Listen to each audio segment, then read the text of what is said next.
Hello again, everyone. Now let's discuss the reports and analytics.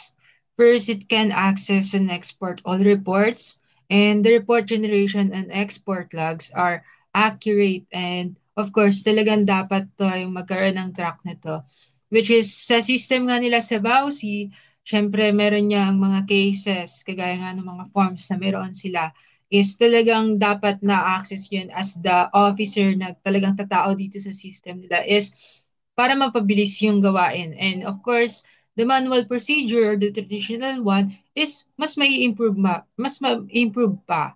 And of course, the report and analytics plays a crucial role in this system or the type na talagang pinopropose nila para sa BAUSI.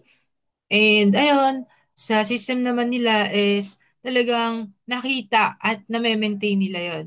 And of course, our recommendation of it is maintain an expert log, limit access to trusted super admin kasi nga syempre confidential yung mga pinag-uusapan dito and periodically audit export files. So, ayun lamang po for this reports and analytics. Thank you.